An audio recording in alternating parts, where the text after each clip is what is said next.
একটি human brain ১০০% potential খাটালে যে কি করতে পারে তা আপনার ভাবনারও বাইরে। আপনাদেরকে এখন এমন কিছু টিপস দিব যেইগুলা ফলো করলে আপনারা খুবই দ্রুত নিজেদের কাজ করতে পারবেন। হন আপনি স্টুডেন্ট অথবা গ্রাফিক্স ডিজাইনার বা প্রোগ্রামার। স্টেপ নাম্বার 1, আমাদেরকে সম্পূর্ণ ফোকাস আমাদের কাজের উপর দিতে হবে। আমরা পড়ালেখা করতে গেলে বা আমাদের নিজেদের কাজ করতে গেলে বসে লাইটের দিকে তাকাই থাকি, না হলে কিছু ভাবতে থাকি। এইগুলা করা যাবে না, এগুলা ডিস্ট্রাকশন আমাদের কাজের মধ্যে একটা ব্যাঘাত সৃষ্টি করে।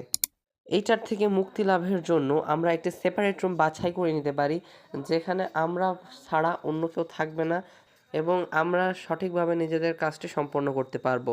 সামনে আমাদের প্রত্যেকেরই বার্ষিক পরীক্ষা আসছে। যারা ষষ্ঠ শ্রেণী থেকে নবম শ্রেণী পর্যন্ত পড়ে তারা কিন্তু এই টিপসটা ফলো করতে পারেন, তাহলে আপনারা আপনাদের পড়া খুবই দ্রুত সমাপ্ত